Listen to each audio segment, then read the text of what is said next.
ഇന്ന് നമ്മോടൊപ്പമുള്ളത് ശ്രീ മോഹൻ ഗോപാൽ സാറാണ്. മലയാളികൾക്ക് കഴിഞ്ഞ കുറച്ചു കാലമായിട്ട് വളരെ അടുത്തറിയുന്ന ഒരാളായിട്ട് മോഹൻ ഗോപാൽ സാർ മാറിയിട്ടുണ്ട്. ശ്രീനാരായണ മാനവധർമ്മം ട്രസ്റ്റിൻ്റെ സ്ഥാപകനാണ്. അതുപോലെ നമുക്കൊക്കെ അറിയാവുന്ന ഒരു കാര്യം, അദ്ദേഹം നിയമ വിദഗ്ധനാണ്. സുപ്രീം കോടതി ജുഡീഷ്യൽ സംവിധാനത്തിൻ്റെ ഡയറക്ടറായിട്ട് പ്രവർത്തിച്ച ആളാണ്. അതുപോലെ ബാംഗ്ലൂർ ലോ അക്കാഡമിയുടെ ഡയറക്ടറായിട്ടും പ്രവർത്തിച്ച അദ്ദേഹമാണ്. നിലവിലെ ഇന്ത്യൻ സാഹചര്യത്തിൽ എങ്ങനെയാണ് ഈ ജുഡീഷ്യറിയെക്കുറിച്ചും നിലവിലെ നമ്മുടെ സമൂഹം ഇന്ന് നേരിടുന്ന ഹിന്ദുത്വയുടെ പ്രശ്നങ്ങളെക്കുറിച്ചുമൊക്കെ അദ്ദേഹം കേരള ഇൻസൈറ്റിനോട് സംസാരിക്കും. സ്നേഹത്തോടെ അദ്ദേഹത്തെ സ്വാഗതം ചെയ്യുന്നു. മെയ് 16 കൂടിയിട്ട് രൂപം കൊണ്ടുള്ള ഒരു ക്രോക്കോച്ച് പാർട്ടി, CJP എന്ന് പറയുന്ന ഒരു പാർട്ടി ഈ വിദ്യാഭ്യാസ രംഗത്തെ അഴിമതിക്കെതിരെ കേന്ദ്ര വിദ്യാഭ്യാസ മന്ത്രിയുടെ രാജി ആവശ്യപ്പെട്ടുകൊണ്ടുള്ള ഒരു വലിയ സമരം നടന്നുകൊണ്ടിരിക്കുകയാണ്. ഇതിലേക്ക് എത്തിപ്പെടുന്നത് നമ്മുടെ സുപ്രീം കോടതി ജഡ്ജിൻ്റെ ഒരു പ്രസ്താവനയാണ്. യുവാക്കൾ പാരസൈറ്റുകളാണെന്നും ക്രോക്കോച്ചുകളാണെന്നും എന്നുള്ള അദ്ദേഹത്തിൻ്റെ ഒരു വാചകമാണ്. അവരെ അവഹേളിക്കുന്ന രീതിയിലുള്ള ഒരു പ്രസ്താവന, അതിൻ്റെ തുടർച്ചയാണ് ഇപ്പോൾ നടന്നുകൊണ്ടിരിക്കുന്നത്. എങ്ങനെയാണ് സാർ ഇതിനെ കാണുന്നത്? ഇല്ല, ഇത് തീർച്ചയായിട്ടും ഇത് ആദ്യം നമ്മൾ ഇതിൻ്റെ ഒരു ക്രെഡിറ്റ് കൊടുക്കേണ്ടത് ബാബാ സാഹേബ് അംബേദ്കറിനാണ്. എന്ന് വെച്ചാൽ അദ്ദേഹത്തിൻ്റെ കൃതികൾ വായിച്ച് അദ്ദേഹത്തിൻ്റെ ഒരു അനുയായി ആയിട്ടുള്ള ഒരു സാധാരണക്കാരനായിട്ടുള്ള ഒരു യുവാവ് കഷ്ടപ്പെട്ട് ഇവിടെ ഈ നമ്മുടെ രാജ്യത്തെ വിദ്യാഭ്യാസ സിസ്റ്റത്തിൻ്റെ എല്ലാ ബുദ്ധിമുട്ടുകളും എക്സ്പീരിയൻസ് ചെയ്ത് എങ്ങനെയോ കഷ്ടപ്പെട്ട് ബോസ്റ്റണിലെത്തുന്നു. അദ്ദേഹം കാണുന്നു ഈ യുവാക്കളെ, അദ്ദേഹം കരുതുന്നത്, ഇപ്പോൾ ചീഫ് ജസ്റ്റിസ് പറയുന്നു ഞാൻ അങ്ങനെയല്ല ഉദ്ദേശിച്ചത്, അദ്ദേഹത്തിൻ്റെ വാക്കുകൾ നോക്കിയാൽ അദ്ദേഹം ഈ വ്യാജമായി പ്രാക്ടീസ് ചെയ്യുന്ന ലോയേഴ്സിനെ കുറിച്ചാണ് ഈ സംസാരിച്ചത്. പക്ഷേ ഇത് കേൾക്കുന്ന ആൾ മനസ്സിലാക്കുന്നു, പക്ഷെ അവരെക്കുറിച്ചും കോക്രോച്ചസ് യുവാക്കൾ ഇങ്ങനെ ആണ് എന്ന് ഉള്ളൊരു മട്ടിൽ പറയുന്നു. പക്ഷേ ഈ കേൾക്കുന്ന മിസ്റ്റർ ദിപ്കെ മനസ്സിലാക്കുന്നത് യുവാക്കൾ പാറ്റകളാണ്, കോക്രോച്ചസ് ആണ് എന്ന് പറയുന്നു. അപ്പോൾ പലരും ഇത് കണ്ട് ഒരു അപ്സെറ്റ് ആയിട്ടുണ്ട്, പ്രതിഷേധിച്ചിട്ടുണ്ട്. പക്ഷേ ഇദ്ദേഹം ഇതിനെ വളരെ ഇമാജിനേറ്റീവായിട്ട് ഈ വളരെ ക്രിയേറ്റീവായിട്ട് റിയാക്ട് ചെയ്യുന്നു. അപ്പോൾ അതിൽ നിന്നും ഞാൻ കാണുന്നത്, എനിക്ക് അദ്ദേഹത്തിന് അറിയില്ല, ഈ ബാബാ സാഹേബ് അംബേദ്കറിൻ്റെ ഒരു വീക്ഷണം ഇങ്ങനെ ഇതിനെ ഈ പ്രയോഗത്തിന് ഒരു ടിപ്പിക്കൽ ഒരു കാസ്റ്റീസ്റ്റ് പ്രയോഗമാണ്, ഒരു ഫ്യൂഡൽ ആയിട്ടുള്ള ഒരു പ്രയോഗമാണ്. അവഹേളിക്കുകയാണ് യൂത്തിനെ. ഇവർക്ക് മ്യൂച്വൽ റെസ്പെക്റ്റ് ഇല്ലാത്ത ഒരു ട്രീറ്റ്മെൻറ്റാണ് പറഞ്ഞ് ഇദ്ദേഹം പക്ഷേ ഇതിനെ പ്രൊട്ടസ്റ്റ് ചെയ്യുന്നതിന് പകരം അദ്ദേഹം അതിനെ ഓൺ ചെയ്യുന്നു. എന്നിട്ട് ഞാനൊരു കോക്രോച്ച് ആണെന്ന് പറഞ്ഞ് നമുക്ക് ഇതൊക്കെ അറിയുന്നതാണ്. പക്ഷെ ഇപ്പോൾ നമ്മൾ വളരെ ഇമ്പോർട്ടൻ്റ് ആയിട്ട് കാണുന്നത് ഈ റിയാക്ഷൻ പെട്ടെന്ന് ഈ ആളി കത്തുന്നു ഇന്ത്യയിൽ, ഈ യുവാക്കളുടെ ഇടയിൽ. എന്നുവെച്ചാൽ പല യുവാക്കളും, എനിക്ക് തോന്നുന്നു പ്രത്യേകിച്ച് സ്ത്രീകൾ, ഇങ്ങനെ പല വിധത്തിലും അവഹേളന അനുഭവിച്ചുകൊണ്ട് ജീവിക്കുന്നു.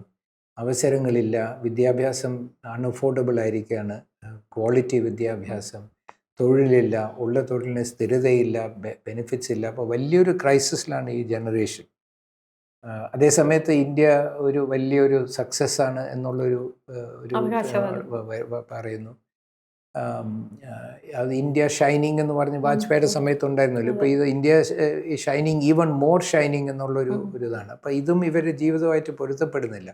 അപ്പോൾ ഇദ്ദേഹത്തിൻ്റെ ഈ റിയാക്ഷൻ, ഞങ്ങൾ ഇത് ഞങ്ങളുടെ സ്ട്രഗിളിനെ റെക്കഗ്നൈസ് ചെയ്ത് സൊല്യൂഷൻ തരുന്നതിന് പകരം ഞങ്ങളെ അപമാനിക്കുകയാണ് എന്നുള്ളൊരു റിയാക്ഷൻ ഈ യൂത്തിൻ്റെ ഇടയിൽ വരുന്നു.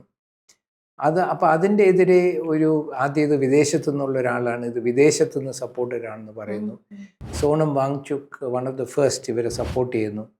അദ്ദേഹത്തിനെ ജമ്മു ആൻഡ് കാശ്മീർ ഗവർണർ വിളിച്ച് പറയുന്നു ഇവരെ സപ്പോർട്ട് ചെയ്യരുത്, ഇതെല്ലാം വിദേശത്തു നിന്നുള്ള ആളാണ്. ഇപ്പോൾ സോണം വാങ്ചുക് വളരെ റീസണബിളായിട്ട് പറയുന്നു ഞാൻ അന്വേഷിക്കാം, അങ്ങനെയാണെങ്കിൽ എനിക്ക് ഇതിനെ സപ്പോർട്ട് ചെയ്യാൻ ആഗ്രഹമില്ല, വിദേശത്തുള്ള ആൾക്കാരുടെ പ്രോജക്റ്റ് ആണെങ്കിൽ.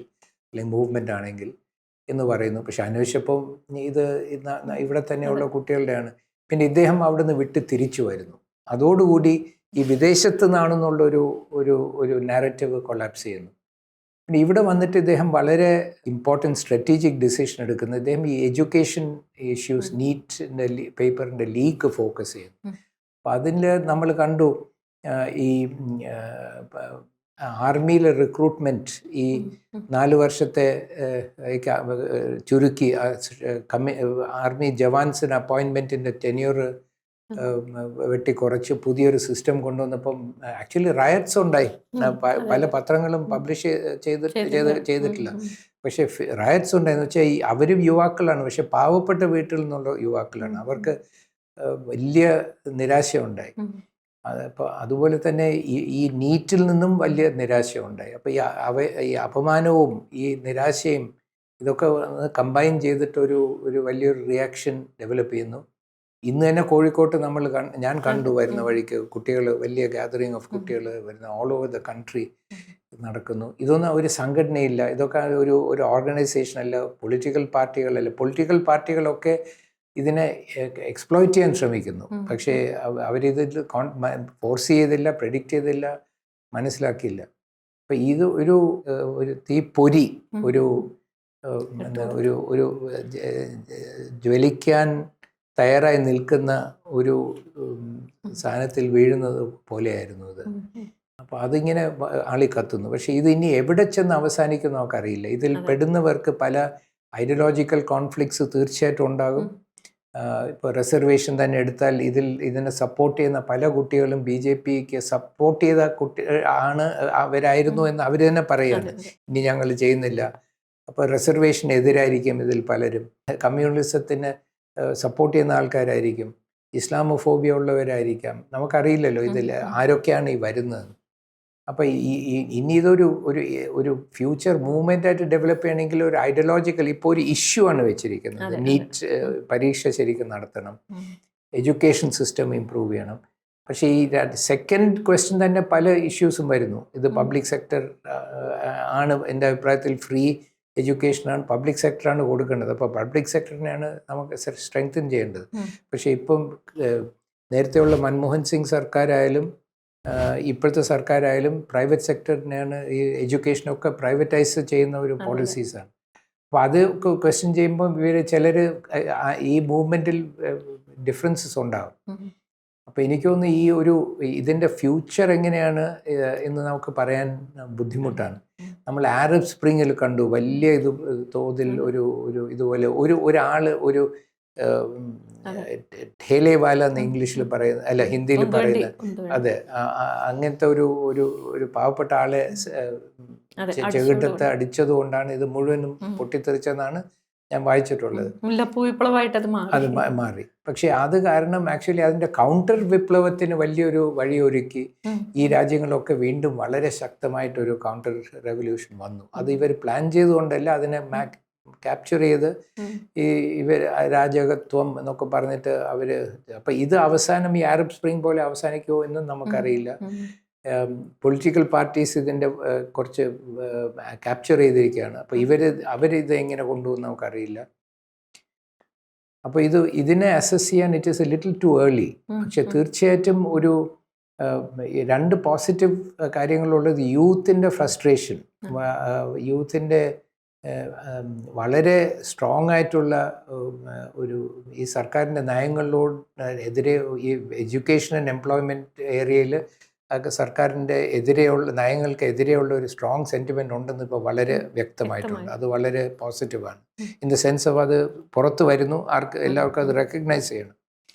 അതൊരു ഇതാണ്. രണ്ടാമത് ഈ ജാതി മതഭേദം ഇല്ലാതെ കുട്ടികൾ ഒന്നിച്ചു വരുന്നു. അപ്പോൾ ഒരു വീണ്ടും ഒരു നാഷണൽ ഇൻറ്റഗ്രേഷൻ, എല്ലാവർക്കും പാർട്ടിസിപ്പേറ്റ് ചെയ്യാൻ, പെൺകുട്ടികളും ആൺകുട്ടികളും എല്ലാവരും ഒന്നിച്ചു വരുന്നു. ഡിഫറെൻറ്റ് റീജിയൻസിൽ അവർ സപ്പോർട്ട് ചെയ്യുന്നു. അപ്പോൾ ഇതൊക്കെ നല്ലൊരു കാര്യമാണ്. ഈ ജനറേഷൻ്റെ ഇടയിൽ ഒരു sense of unity across India. അപ്പോൾ ഇന്ത്യൻ യൂണിറ്റിയെ കീഴ്ത്തട്ടിൽ നിന്നും യുണൈറ്റ് ചെയ്യുന്ന ഒരു മൂവ്മെൻറ്റ്, ഇതൊക്കെ വളരെ പോസിറ്റീവാണ്.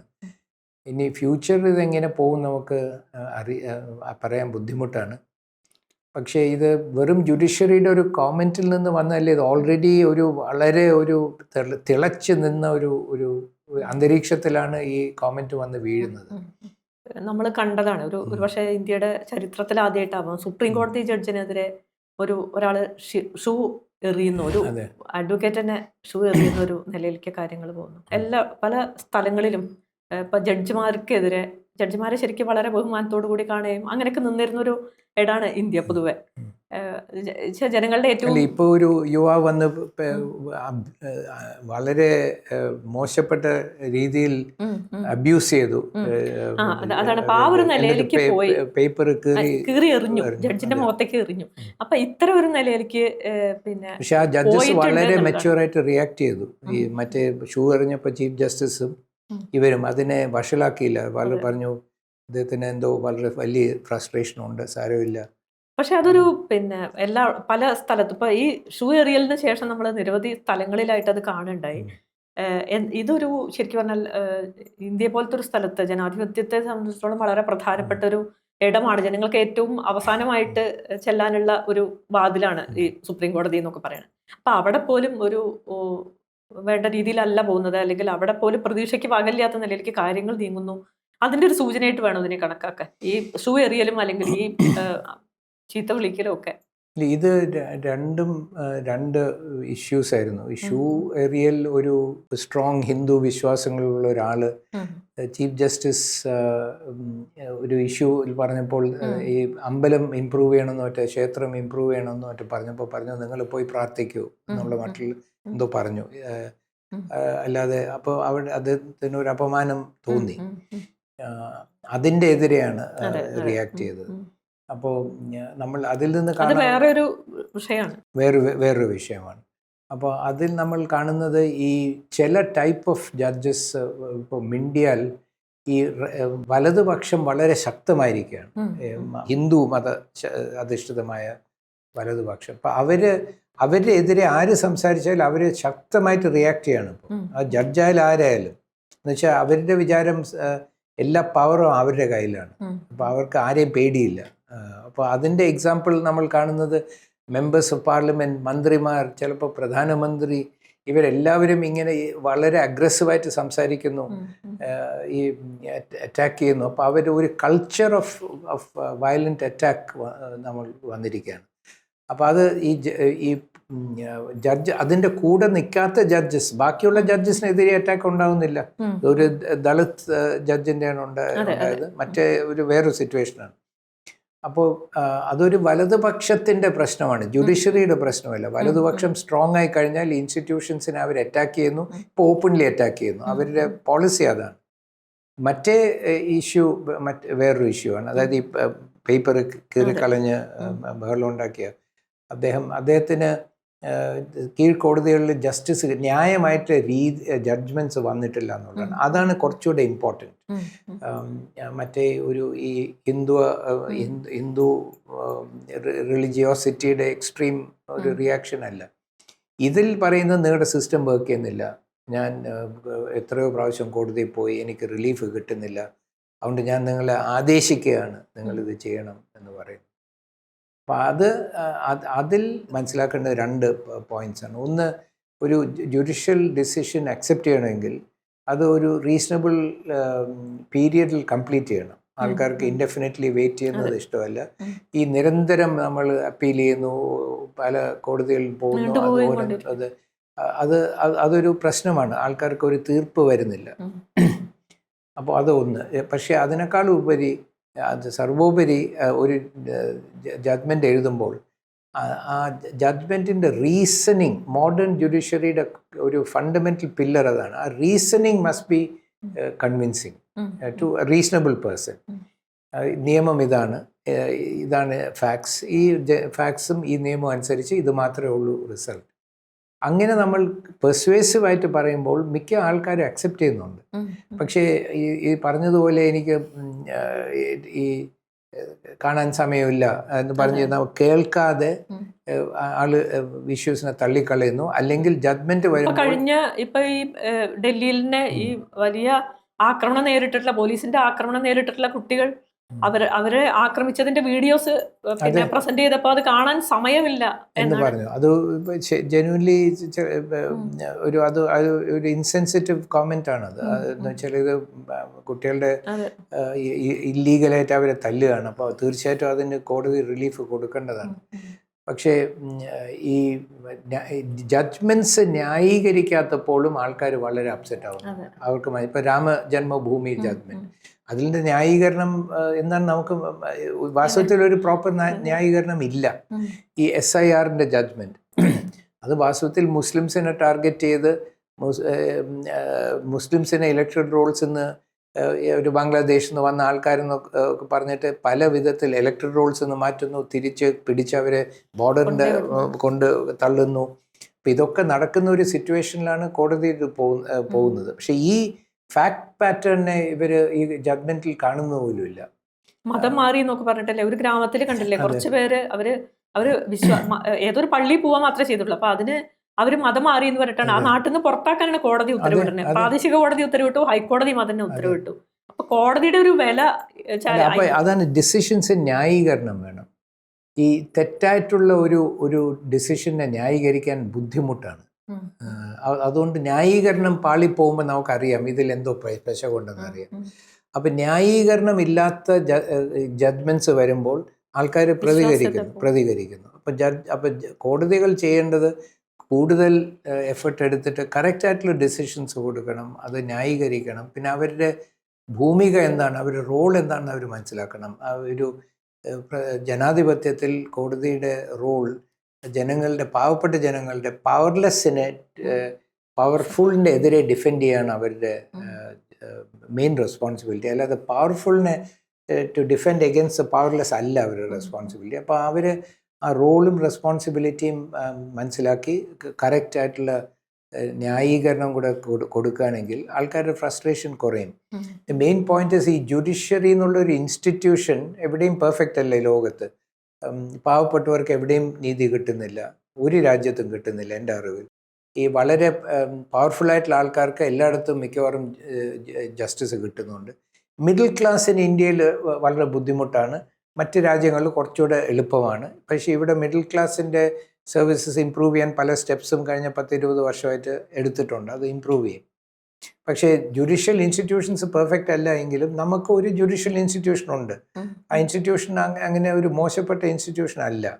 പക്ഷേ ബാബാ സാഹേബ് അംബേദ്കർ പറഞ്ഞ പോലെ if those who are operating the constitution are good people then it will be A good constitution. ഇതിനെ പ്രാവർത്തികമായി നടത്തുന്ന ആൾക്കാർ മോശപ്പെട്ടവരാണെങ്കിൽ ഇതൊരു മോശം കോൺസ്റ്റിറ്റ്യൂഷൻ ആയിരിക്കും. ബാബാ സാഹേബ് അംബേദ്കർ പറഞ്ഞാണ്. അപ്പം അങ്ങനെ നമ്മൾ നോക്കുകയാണെങ്കിൽ നമുക്ക് മനസ്സിലാവുന്നത് ഈ പ്രശ്നം ജുഡീഷ്യറി ആസ് എൻ ഇൻസ്റ്റിറ്റ്യൂഷൻ എന്നുള്ളതല്ല. ഈ പ്രശ്നം ഇതിനെ ഓപ്പറേറ്റ് ചെയ്യുന്ന ആൾക്കാർ ന്യായീകരണം ശരിക്കും കൊടുക്കുന്നില്ല, സമയത്തിനുള്ളിൽ ഡിസിഷൻസ് വരുന്നില്ല, കേൾക്കേണ്ടത് കേൾക്കുന്നില്ല, ശ്രദ്ധിക്കേണ്ടത് ശ്രദ്ധിക്കുന്നില്ല. അങ്ങനെ വരുമ്പോഴാണ് റിയാക്ഷൻ ഉണ്ടാകുന്നത്. അങ്ങനെ അവർ ചെയ്യുമ്പോൾ റിയാക്ഷൻ ഉണ്ടാവുന്നില്ല. ആൾക്കാർ അക്സെപ്റ്റ് ചെയ്യുന്നു. ആൾക്കാർ കേസ് തോറ്റാലും അവർക്ക് മനസ്സിലാവും ഇന്ന കാരണമാണ് അവർ തോക്കുന്നത്. അപ്പോൾ ജുഡീഷ്യറി റെസ്പോണ്ട് ചെയ്യേണ്ടത് എനിക്ക് തോന്നുന്നു ഈ പറഞ്ഞതുപോലെ അവരുടെ ഈ ഓർഡേഴ്സും ഡിസിഷൻസും ജസ്റ്റിഫൈ ചെയ്യുക, ആളുകളെ ഈ പാവപ്പെട്ടവരെ സപ്പോർട്ട് ചെയ്യുക, അതാണ് അവരുടെ റോൾ. ഏത് റൈറ്റ്സ് വയലേറ്റ് ചെയ്ത ആൾക്കാരുണ്ടെങ്കിലും അവരെ കേൾക്കണം, അവരെ പ്രൊട്ടക്റ്റ് ചെയ്യണം, ഇഫക്റ്റീവ് ഓർഡേഴ്സ് കൊടുക്കണം. അങ്ങനെ വന്നാൽ ഈ സിസ്റ്റം ഒരു ഗുഡ് സിസ്റ്റമാണ്. പക്ഷെ അത് നല്ല സിസ്റ്റമാണ്. പക്ഷെ അത് അങ്ങനെ സംഭവിക്കാത്ത ഒരുപാട് കേസുകളുണ്ട്. അതുകൊണ്ടാണ് ഫ്രസ്ട്രേഷൻ ഉണ്ടാകുന്നത്. നമ്മുടെ നാട് ഇപ്പോൾ സാറിന് ഇപ്പോൾ RSS എന്നുള്ളതിന് പുതിയ ഒരു വിശദീകരണം നൽകുകയുണ്ടായി. ഞാനത് നേരത്തെ കേൾക്കണ്ടായി. അപ്പോൾ നമുക്കറിയാം ഈ ഒരു വർണ്ണാശ്രമ അധർമ്മം എന്ന് സാറ് ഇതിന് മുമ്പ് ഒരിക്കൽ വേറൊരു അഭിമുഖത്തിൽ സാറ് പറയേണ്ടായിട്ടുണ്ട്. അപ്പോൾ എങ്ങനെയാണ് ഇപ്പം നിലവിലുള്ള ഒരു അവസ്ഥയിൽ ശരിക്ക് എന്താണ് ഇന്ത്യയുടെ ഒരു പ്രശ്നം? ഇവിടെ ഹിന്ദുത്വ അപകടത്തിലാണ് എന്നാണ് അവർ പറഞ്ഞുകൊണ്ടിരിക്കുന്നത്. ഹിന്ദു അപകടത്തിലാണ് എന്ന് പറഞ്ഞുകൊണ്ടാണ് ഹിന്ദുത്വ ശരിക്കും പറഞ്ഞാൽ സാധാരണ ഈ കാര്യങ്ങളൊന്നും മനസ്സിലാക്കാത്ത സാധാരണ മനുഷ്യരെ അവർ തെറ്റിദ്ധരിപ്പിച്ചുകൊണ്ടിരിക്കുന്നത്. മാത്രമല്ല ഇവിടുത്തെ മുസ്ലിം കമ്മ്യൂണിറ്റി അതുപോലെ മറ്റ് ന്യൂനപക്ഷ വിഭാഗങ്ങളൊക്കെ വലിയ ആശങ്കയിലും ഭീഷണിയിലും ആണ് പോയിക്കൊണ്ടിരിക്കുന്നത്. എങ്ങനെയാണ് സാർ അതിനെ ഇപ്പോഴത്തെ ഒരു സാഹചര്യത്തിൽ എങ്ങനെയാണ് ഇതിനെ അതെ, ഞാൻ കാണുന്നത് ഇവിടെ അപകടത്തിലായി നിൽക്കുന്നത് ഈ സവർണ മേധാവിത്വമാണ്. എന്ത് കാരണം എന്താണ്? ഈ ജനാധിപത്യമാണ് കാരണം. ഈ കോൺസ്റ്റിറ്റ്യൂഷൻ ബാബാ സാഹേബ് അംബേദ്കറിൻ്റെ നേതൃത്വത്തിൽ ഡ്രാഫ്റ്റ് ചെയ്ത കോൺസ്റ്റിറ്റ്യൂഷനാണ് പ്രശ്നം. അത് കാരണം ഈ വർണ്ണ ഡോമിനേഷൻ. അതുകൊണ്ടാണ് ഞാൻ RSS എന്ന് പറഞ്ഞാൽ റീറ്റെയിൻ സവർണ സുപ്രീമസി. ആ പ്രോജക്റ്റ് ആവശ്യമുള്ളത് തന്നെ ഈ വർണ്ണവ്യവസ്ഥക്കെതിരെ വലിയൊരു വെല്ലുവിളി വന്നിരിക്കുകയാണ് ഭരണഘടന എന്ന നിലയ്ക്ക്. ആദ്യമായി ഈ ഭൂഖണ്ഡത്തിൽ എല്ലാവർക്കും തുല്യമായിട്ടുള്ള അധികാരങ്ങൾ, സ്വാതന്ത്ര്യം, സമത്വം, സാഹോദര്യം, സ്വാഭിമാനം, ഈ എല്ലാവർക്കും ഈ അവകാശങ്ങൾ കിട്ടുന്നു. അതിനെ എൻഫോഴ്സ് ചെയ്യാനുള്ള മെക്കാനിസംസ് വരുന്നു. അപ്പോൾ ഇതൊക്കെ വന്നപ്പോഴത്തേക്ക് ബേസ്ഡ് ഓൺ ഞാൻ പറയുന്ന പോലെ equal humanity, equal citizenship and equal representation, തുല്യമായ മനുഷ്യത്വം, തുല്യമായ പൗരത്വം, തുല്യമായ പങ്കാളിത്തം, പ്രാതിനിധ്യം, ഈ തത്വങ്ങളിൽ അധിഷ്ഠിതമായ ഒരു പുതിയ കോൺസ്റ്റിറ്റ്യൂഷൻ വരുന്നു 1950. അപ്പോൾ ഇതുവരെ ഇവർ വിചാരിച്ച ബ്രിട്ടീഷും പോയി, മുസ്ലിംസും പോയി, പാകിസ്ഥാൻ ഉണ്ടാക്കി പോയി. ഇനിയിപ്പം എന്നേക്കും ഇവിടെ സവർണർ ഭരിക്കാൻ പോവുകയാണ്. അത് വേണമെങ്കിൽ കീഴാളുകളാക്കി തന്നെ വെക്കണം. അവർക്ക് വിദ്യാഭ്യാസം പാടില്ല, അവർക്ക് അവസരങ്ങൾ കിട്ടാൻ പാടില്ല, അവരെ ചൂഷണം ചെയ്യണം. അതിനെയാണ്, ആ സിസ്റ്റത്തിനെയാണ് ബാബാ സാഹേബ് ഓളിഗാർക്കി എന്ന് പറയുന്നത്. നമുക്കറിയാം, മോണോ ആർക്കി എന്ന് വെച്ചാൽ ഒരാളുടെ ഭരണം, മോണോസാക്കറൈഡ് എന്ന് വെച്ചാൽ ഒരു ഷുഗർ, ഓളിഗോ സാക്കറൈഡ് എന്ന് വെച്ചാൽ ഫ്യൂ ഷുഗേഴ്സ്. ഓളിഗോ ആർക്കി എന്ന് വെച്ചാൽ കുറച്ച് ആൾക്കാരുടെ ഭരണം. ഓളിഗാർക്കിയാണ് ഇന്ത്യയിൽ ബ്രിട്ടീഷുകാർ പോയി കഴിഞ്ഞാൽ വരാൻ പോകുന്നത് എന്ന് ബാബാ സാഹേബ് വളരെ ക്ലിയർ ആയിട്ട് പറഞ്ഞു. അത് തന്നെയാണ് ഉണ്ടായിട്ടുള്ളത്. 3 സമുദായങ്ങളിലുള്ള ആൾക്കാരാണ് കേരളത്തിന് ഒരു majority of resources and power അവരുടെ കയ്യിലാണ്. ഇന്ത്യയിൽ വെറും 4 കമ്മ്യൂണിറ്റീസിൻ്റെ കയ്യിലാണ്. ഇവരെല്ലാം വളരെ തുച്ഛമായിട്ടുള്ള പോപ്പുലേഷനുള്ള കമ്മ്യൂണിറ്റീസാണ്. ബാക്കി എല്ലാവരും അവരെ സെർവ് ചെയ്യുക, അവർ പറയുന്ന പോലെ ജീവിക്കുക, അവരെ അനുസരിക്കുക. അതാണ് ബേസിക്കലി വർണ്ണ വ്യവസ്ഥ. ഈ വർണ്ണവ്യവസ്ഥയെ അധിഷ്ഠിതമാക്കി ഒരു ഹിന്ദു സൊസൈറ്റി കൺസ്ട്രക്ട് ചെയ്യണം. ഹിന്ദു എന്നുള്ളൊരു പേർഷ്യൻ വാക്ക് ഉപയോഗിച്ച് ഇവിടെ ഒരു വർണ്ണവ്യവസ്ഥയുടെ പുതിയ പേരാണ് ഹിന്ദു സൊസൈറ്റി. ഹിന്ദു എന്നുള്ളത് ആ വർണ്ണവ്യവസ്ഥയെ ഹിന്ദു സൊസൈറ്റി എന്ന് വിളിച്ച്, ആ ഹിന്ദു സൊസൈറ്റി നമ്മുടെ എല്ലാവരുടെയും മതമാണെന്ന് പറഞ്ഞ്, ആ ഹിന്ദു സൊസൈറ്റി, പേർഷ്യൻ വാക്കായ ഹിന്ദു സൊസൈറ്റിയുടെ ഭാഗമാണ് ഈ ചാതുർവർണ്ണ വ്യവസ്ഥയെന്നും വർണ്ണാശ്രമ അധർമ്മവും അതിൻ്റെ ഭാഗമാണ്, പുരുഷ സൂക്തത്തിൽ നിന്നെടുത്ത്, ഋഗ്വേദത്തിൻ്റെ എടുത്ത് അത് ഈ ഹിന്ദുവിൻ്റെ ഭാഗമാണെന്നൊക്കെ പറഞ്ഞ് ഹിന്ദു ഐഡൻറ്റിറ്റി ഉണ്ടാക്കി. അത് നമ്മുടെ എല്ലാവരുടെയും ഐഡൻറ്റിറ്റി ആണെന്ന് പറഞ്ഞ് നമ്മളെല്ലാവരും ഹിന്ദുക്കളാണ്, അപ്പോൾ നമ്മൾ ഒന്നിച്ച് നിൽക്കണം, നമ്മൾ യുണൈറ്റ് ചെയ്യണമെന്ന് പറയുന്നു. അപ്പോൾ പക്ഷേ നമ്മളുടെ ഈ വിഭാഗത്തിൽപ്പെട്ട കീഴാളുകളുടെ ദാരിദ്ര്യത്തിൻ്റെയും ഇവരുടെ ചൂഷണത്തിനും ഒക്കെ കാരണക്കാർ, ഇവരുടെ സഫറിങ്ങിൻ്റെ കാരണക്കാർ ഈ സവർണരല്ല, പക്ഷേ മുസ്ലിംസ് ആണെന്നുള്ളൊരു വ്യാജമായിട്ടുള്ളൊരു ഡയലോഗ് ഉണ്ടാക്കി മുസ്ലിംസിനെ ബ്ലെയിം ചെയ്ത് ഇത് യുണൈറ്റ് ചെയ്യാൻ ഇവർ ശ്രമിക്കുകയാണ്. അപ്പോൾ ഇന്ത്യ ഫേസ് ചെയ്യുന്ന ആക്ച്വലി ഒരു വലിയ ക്രൈസിസ് മറ്റൊന്നുമല്ല, ഹിന്ദു സൊസൈറ്റി ഇന്റേണൽ ക്രൈസിസ് മാത്രമേ ഉള്ളൂ. ഇവിടെ വേറെ ഒരു ക്രൈസിസും ഇല്ല. ഇക്കണോമിക് ക്രൈസിസ് ഇല്ല, ബാക്കി ഒരു റിലിജനിലും സോഷ്യൽ ക്രൈസിസ് ഇല്ല, എല്ലാം സമാധാനപരമായി ജീവിക്കുന്നു ബാക്കി റിലിജൻസ്. ഈ ഹിന്ദു സൊസൈറ്റിയിലുള്ള വലിയൊരു സിവിൽ വാർ നടക്കുകയാണ്. അത് കുറേ നാടുകൊണ്ട് നടക്കുന്നത്. ഇപ്പോൾ 19-ാം നൂറ്റാണ്ടിലെ ആൻറ്റി കാസ്റ്റ് മൂവ്മെൻറ്റ് തുടങ്ങി അത് നടക്കുന്നു. കുറച്ചുകൂടി ശക്തമായിട്ടുണ്ടോ അതിനെ അടിച്ചമർത്തൽ, ആ ട്രാൻസ്ഫോർമേഷൻ കുറെ കൂടെ ഈ കീഴാളുകളുടെ എവേക്കണിങ്, അസേർഷൻ 19-ാം നൂറ്റാണ്ട് മുതൽ തുടരുന്നു. അത് കുറെ കൂടെ സ്ട്രോങ് ആകുന്നു. അപ്പോൾ അവരെ കൺട്രോൾ ചെയ്യാൻ പുതിയ പുതിയ അജൻഡാസും പുതിയ പുതിയ നാരറ്റീവ്സും ഒക്കെ ഡെവലപ്പ് ചെയ്ത് അൾട്ടിമേറ്റ്ലി റീറ്റെയിൻ സവർണ സുപ്രീമസി, RSS, അതാണ് ആ പ്രോജക്റ്റ്. അപ്പോൾ അത് ആ റീറ്റെയിൻ സവർണ സുപ്രീമസി എന്നുള്ള പ്രോജക്റ്റാണ് ഈ നമ്മുടെ ഇന്ത്യയുടെ പ്രതിസന്ധി. അതിൽ ഇവരെ മൊബിലൈസ് ചെയ്യാൻ വേണ്ടി മുസ്ലിം ഈ പാർട്ടീഷൻ കഴിഞ്ഞിട്ട് പാവപ്പെട്ട മുസ്ലിംസാണ് ഇവിടെ ഉള്ളത്. ഇവിടെയുള്ള മിഡിൽ ക്ലാസ്സും അപ്പർ ക്ലാസ് മുസ്ലിംസും ഒക്കെ പാകിസ്ഥാനിൽ എല്ലാവരും അല്ല, ബഹുഭൂരിപക്ഷം പോയി. അപ്പോൾ ബാക്കിയുള്ളവരാണ് ഇവിടെ ഉള്ളത്. ഇവർ വലിയ ദാരിദ്ര്യത്തിൽ കഴിയുന്ന ഒരു പ്രാതിനിധ്യം ഒന്നും കിട്ടാത്ത ഒരു സമുദായമായി ആണ് ഇന്ത്യയിൽ അവർ ജീവിക്കുന്നത്. അവരാണ് നമ്മുടെ ഭീഷണി. അവർ പോപ്പുലേഷനിൽ നമ്മളെക്കാളും എക്സീഡ് ചെയ്യാൻ പോകുന്നു എന്നൊക്കെ വ്യാജമായി ഉണ്ടാക്കി അവരെ ഇവിടുന്ന് പുറത്താക്കണം. ഇപ്പോൾ സിറ്റിസൺഷിപ്പ് ലോ മാറ്റുന്നു, NRC കൊണ്ടുവരുന്നു, യൂണിഫോം കമേഴ്ഷ്യൽ കോഡ് കൊണ്ടുവന്നിട്ട് അവർക്ക് ഒരു വിവാഹം മാത്രമേ പാടുള്ളൂ എന്നുള്ള നിയമം 3 സ്റ്റേറ്റിൽ വന്നു കഴിഞ്ഞു. മറ്റ് 5-6 സ്റ്റേറ്റിൽ വന്നുകൊണ്ടിരിക്കുന്നു. വഖഫ് ഇല്ലാതാക്കുന്നു. അവരുടെ സാമ്പത്തികമായിട്ട് അവരെ ഇലക്ട്രൽ റോൾസ് ഒന്ന് മാറ്റുന്നു. അപ്പോൾ പല വിധത്തിലും ഈ കമ്മ്യൂണിറ്റി ശത്രു കമ്മ്യൂണിറ്റിയാണ്, ഭീഷണിയാണെന്ന് കാണിക്കാൻ വേണ്ടി അവർ ടാർഗറ്റ് ചെയ്യുന്നു. അപ്പോൾ പിന്നെ അതിൻ്റെ ഒരു കോൺസിക്വൻസാണ്. പിന്നെ ഈ കീഴാളുകൾക്ക് കിട്ടിക്കൊണ്ടിരുന്ന അവസരങ്ങൾ, പ്രാതിനിധ്യത്തിൻ്റെ എഡ്യൂക്കേഷൻ വിദ്യാഭ്യാസ സിസ്റ്റത്തിൽ പ്രാതിനിധ്യം, അവസരം, സംവരണത്തിലൂടെ അതില്ലാതാക്കുന്നു. ഈ ബാക്കി എംപ്ലോയ്മെൻറ്റിലുള്ള പ്രാതിനിധ്യം ഇല്ലാതാക്കുന്നു. പ്രൈവറ്റൈസേഷൻ ചെയ്തിട്ട് റിസർവേഷൻ ഇല്ലാത്ത വലിയ വലിയ പബ്ലിക് സെക്ടർ എൻ്റർപ്രൈസസിനെ പ്രൈവറ്റ് സെക്ടർ ആക്കി കഴിഞ്ഞാൽ പിന്നെ അവിടെ സംവരണം വേണ്ട. അപ്പോൾ അങ്ങനെ ആളുകൾ ഈ കീഴാളുകൾക്ക് ഇമർജ് ചെയ്യാനുള്ള ഇക്കണോമിക് ആൻഡ് എഡ്യൂക്കേഷണൽ ഓപ്പർച്യൂണിറ്റീസ് നിഷേധിക്കപ്പെടുന്നു. പിന്നെ സാമ്പത്തിക സംവരണം എന്ന് പറഞ്ഞിട്ട് ശരിക്കും സവർണ സംവരണം, സാമ്പത്തിക സംവരണം എന്ന് പറഞ്ഞാൽ സവർണ സംവരണം ആണ്. എന്ന് വെച്ചാൽ കേരളത്തിൽ തന്നെ ഒരു ലിസ്റ്റുണ്ട്, സവർണ ലിസ്റ്റുണ്ട്, അവർക്ക് മാത്രമാണ് ഈ സംവരണം. ഇത് ഇക്കണോമിക്കലി വീക്കർ സെക്ഷൻ എന്നാണ് പറയുന്നത്. ആർട്ടിക്കിൾ 46 നിന്നാണ് അത് വരുന്നത്. പക്ഷെ അവർ പറയുന്നത് economically weaker sections, especially schedule caste and schedule tribes എന്നാണ് കോൺസ്റ്റിറ്റ്യൂഷണൽ ആർട്ടിക്കിൾ 46 പറയുന്നത്. അതിനെ ഷെഡ്യൂൾ കാസ്റ്റ് ആൻഡ് ഷെഡ്യൂൾ ട്രൈബിനെ എക്സ്ക്ലൂഡ് ചെയ്തിരിക്കുകയാണ്. അപ്പം ഞാനിപ്പോൾ എപ്പോഴും പറയുന്നത് അത് കൊടുക്കണം എന്നുണ്ടെങ്കിൽ അത് കൊടുക്കുന്നത് ശരിയല്ല. എന്ന് വെച്ചാൽ റിസർവേഷൻ ഒരു ഇക്കണോമിക് വീക്കർ സെക്ഷൻ അപ്ലിഫ്റ്റ് ചെയ്യുന്ന ഒരു ഇൻസ്റ്റിറ്റ്യൂഷൻ അല്ല. ആയിരുന്നെങ്കിൽ ആർട്ടിക്കിൾ 16 അത് വന്നേനെ. ഇത് 46 വന്നിരിക്കുന്നത്.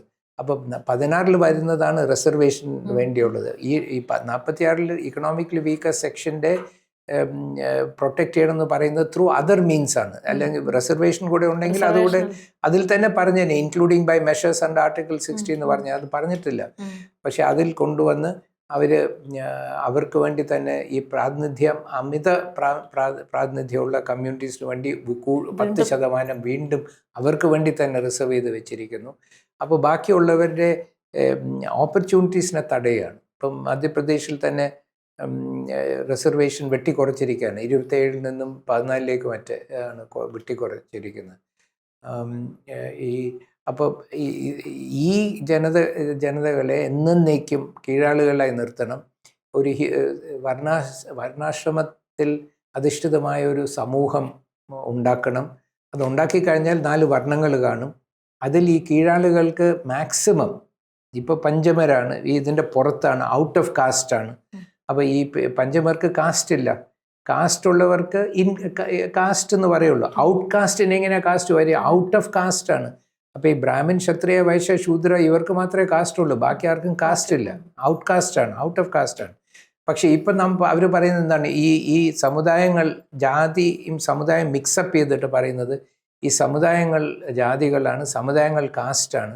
ഇപ്പോൾ ഇവർ പലയ പുറയ ഈഴവ ഇൻട്രസ്റ്റിനെ കുറിച്ച് പറഞ്ഞാൽ അത് പറയുന്നു അത് ജാതീയതയാണ്, അത് കാസ്റ്റിസമാണ്, അത് പറയരുത്. ആക്ച്വലി അവരാരും കാസ്റ്റ് അല്ല, അത് സമുദായങ്ങളാണ്, കമ്മ്യൂണിറ്റീസാണ്. പക്ഷേ ഇവർക്കുള്ള ഓപ്പർച്യൂണിറ്റീസ് എല്ലാം തടയുക, ഇവരെ എന്നേക്കും കീഴാളുകളായി നിർത്തുക, അതാണ് റിയൽ പ്രോജക്റ്റ്. പക്ഷേ ഇത് ഒരിക്കലും വിജയിക്കില്ല. ഇന്നത്തെ ലോകത്തിൽ ഇന്ന് വിജയിക്കാൻ പറ്റില്ല. ഇത് ടെക്നോളജിയൊക്കെ വളരെ വളരെ ത്വരിതമായി മാറിക്കൊണ്ടിരിക്കുകയാണ്. ആൾക്കാർക്കിപ്പം എല്ലാത്തിനെയും കുറിച്ച് കുറേ കൂടെ അറിവുണ്ട്. അപ്പോൾ ഇത് ഒരിക്കലും ഞാൻ തന്നെ ഒരു സാധാരണ കൂലി വേല ചെയ്യുന്ന ഒരാളുമായിട്ട് ഇതിനെക്കുറിച്ച് സംസാരിച്ചു. അദ്ദേഹത്തിൽ നിന്ന് ഞാൻ കുറേ കാര്യങ്ങൾ പഠിച്ചു. പക്ഷെ ഒരു കാര്യം അദ്ദേഹം എന്നോട് പറഞ്ഞത്, സാറേ ഞങ്ങൾ പുറോട്ട് പോകില്ല എന്ന് പറഞ്ഞു. മുന്നോട്ട് പോകാനുള്ള വഴി തടയുകയായിരിക്കും, പക്ഷെ പുറോട്ട് ഒരിക്കലും പോകില്ല എന്ന് പറഞ്ഞു. നമുക്ക് സമത്വം കിട്ടിയിട്ടുണ്ട്, ഈ അധികാരം കിട്ടിയിട്ടുണ്ട്, സമത്വം കിട്ടിയിട്ടില്ല, സമത്വത്തിൻ്റെ അധികാരവും സ്വാതന്ത്ര്യത്തിൻ്റെ അധികാരവും സ്വാഭിമാനത്തിൻ്റെ അധികാരവും കിട്ടിയിട്ടുണ്ട്. ഇതിൽ നിന്ന് ഞങ്ങൾ പുറകോട്ട് പോകില്ല എന്ന് പറഞ്ഞു. അപ്പോൾ ഇനി അതിൽ നിന്നും പുറകോട്ട് പോയില്ലെങ്കിൽ ഇവിടെ ഈ വർണ്ണത്തിൽ അധിഷ്ഠിതമായിട്ടുള്ള ഒരു ഹിന്ദു സൊസൈറ്റിയെ കൺസ്ട്രക്ട് ചെയ്യുന്ന പ്രോജക്റ്റാണ് ഈ RSS പ്രോജക്റ്റ്. അത് നടക്കാൻ പോകുന്നില്ല. ചില തിരുവിതാംകൂർ പോലെ ചില സ്റ്റേറ്റുകളിൽ ഈ ഒരു വിധത്തിൽ ഒരു വർണ്ണാശ്രമം സ്ട്രോങ് ആയിട്ടുള്ള സംവിധാനങ്ങൾ, സൊസൈറ്റീസ് ഉണ്ടായിരുന്നു, അത് പ്രാക്ടീസ് ചെയ്യുന്ന എക്സ്ക്ലൂഷൻ ഉള്ള സൊസൈറ്റീസ്. പക്ഷേ ഇത് വർണ്ണത്തിൻ്റെ ബേസിസിലുള്ള ഒരു രാഷ്ട്രം, ഒരു ഭരണഘടനയൊക്കെ വെച്ച് ഒരു രാഷ്ട്രം ഇതുവരെ ഉണ്ടായിട്ടില്ല. അതിനെ ഉണ്ടാക്കാനാണ് ഹിന്ദു രാഷ്ട്രം എന്ന് പറഞ്ഞ് അവർ ശ്രമിക്കുന്നത്. Political Hindu is only political.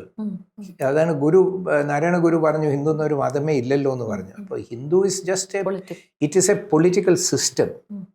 Hindu അല്ല പൊളിറ്റിക്കൽ സിസ്റ്റം, ഒരു പൊളിറ്റിക്കൽ സിസ്റ്റം. വർണ്ണ ഇസ് ബേസ്ഡ് പൊളിറ്റിക്കൽ സിസ്റ്റമാണ്. വർണ്ണ തന്നെ ഒരു പൊളിറ്റിക്കൽ സിസ്റ്റമാണ്. വൈ? ബിക്കോസ് വർണ്ണ ഈസ് എ സിസ്റ്റം. ആളുകളുടെ സമുദായങ്ങളെ കാറ്റഗറൈസ് ചെയ്തിട്ട് ഈ 4 കാറ്റഗറീസിൽ ഒന്നിലാക്കുക, അല്ലെങ്കിൽ അതിനെ പുറത്താക്കുക.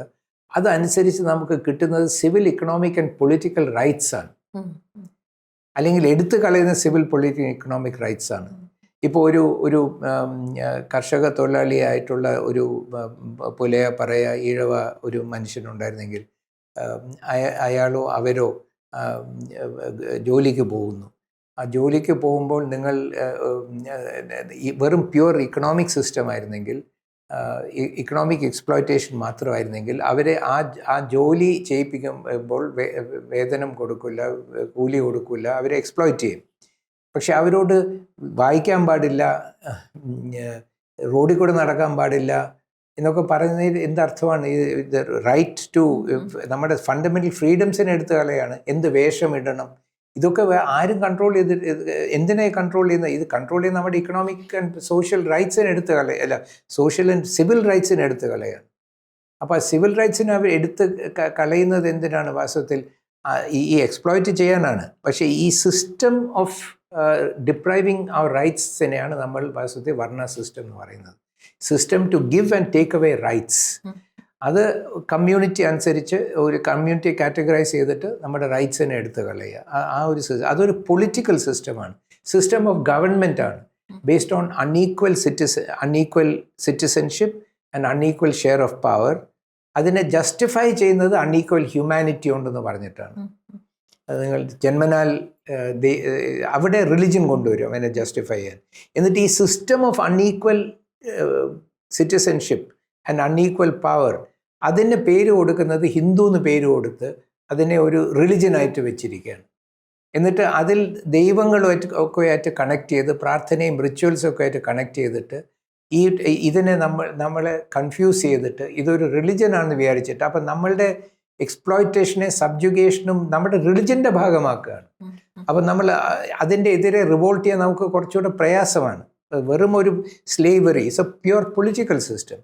പക്ഷേ slavery part of a religion എന്ന് പറഞ്ഞു കഴിഞ്ഞാൽ then to attack that becomes more difficult. ഇതൊരു സിസ്റ്റം ഓഫ് സ്ലേവറിയാണ്, പൊളിറ്റിക്കൽ സിസ്റ്റമാണ് for economic exploitation and social exploitation. പക്ഷേ അത് റിലിജനായിട്ട് ഫോൾസ്ലി റാപ്പ് ചെയ്ത് ഒരു പ്രസൻറ്റ് ചെയ്ത് അവതരിപ്പിച്ച് നമ്മളെ കൺവിൻസ് ചെയ്യണം. അപ്പം അങ്ങനെ നോക്കുമ്പോൾ നമുക്കറിയാം ഇതിൻ്റെ കോർ ഒരു ഓളിഗാർക്കിയാണ്. ഓളിഗാർക്കി ഉണ്ടാവുന്നത് ബാക്കിയുള്ളവരുടെ റൈറ്റ്സ് എടുത്ത് കളഞ്ഞിട്ടാണ്. അവർക്ക് മാത്രം റൈറ്റ്സ് കിട്ടുന്നു. ഈ റൈറ്റ്സ് കൊടുക്കാനും എടുത്ത് കളയാനുള്ള സിസ്റ്റമാണ് വർണ്ണ വ്യവസ്ഥ എന്ന് പറയുന്നത്.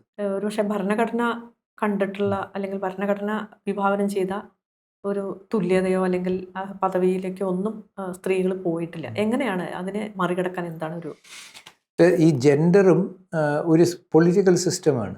System of branding somebody as man and woman by birth.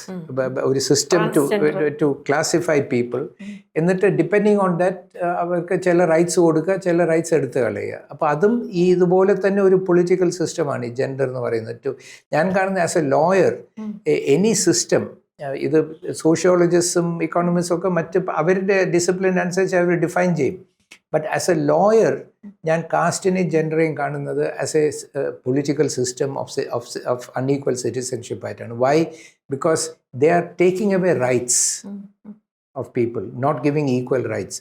ഈ അധികാരങ്ങൾ തൊട്ട് കളിച്ചാൽ അതൊരു ലീഗൽ ഇഷ്യൂ ആയി എനിക്ക്, അല്ലെങ്കിൽ അത് ലീഗൽ ഇഷ്യൂ അല്ല. അപ്പോൾ ഇക്കോണമിസ്റ്റും സോഷ്യോളജിസ്റ്റും ആന്ത്രോപോളജിസ്റ്റും ഒക്കെ അവരുടെ ഇഷ്ടം പോലെ തിയറൈസ് ചെയ്തോട്ടെ, എനിക്കൊരു പ്രശ്നമില്ല. പക്ഷേ റൈറ്റ്സിനെ തൊട്ടാൽ ഇതൊരു ലീഗൽ ഇഷ്യൂ ആയി. അപ്പോൾ ഈ ജെൻഡർ ആയാലും കാസ്റ്റ് ആയാലും മനുഷ്യരുടെ ഹോമോസേപ്പിയൻസിൻ്റെ റൈറ്റ്സിനെ എടുത്ത് കളയുന്ന രണ്ട് സിസ്റ്റംസാണ്. ഇത് രണ്ടും ഇൻ്റർസെക്ഷൻ കൂടെ വരുമ്പോൾ കീഴാളുകളായ സ്ത്രീകളുടെയാണ് ഏറ്റവും കൂടുതൽ റൈറ്റ്സ് എടുത്ത് കളയുന്നത്. പക്ഷേ ഈ പ്രിവിലേജ്ഡ് ഓളിഗാർക്കിയിലുള്ള സ്ത്രീകൾക്കും റൈറ്റ്സ് പോകുന്നു, പക്ഷെ അവർക്ക് മറ്റ് റൈറ്റ്സ് പോകുന്നില്ല, അവർക്ക് കുറച്ചുകൂടെ റൈറ്റ്സ് ഉണ്ട്. പക്ഷേ ഇതെല്ലാം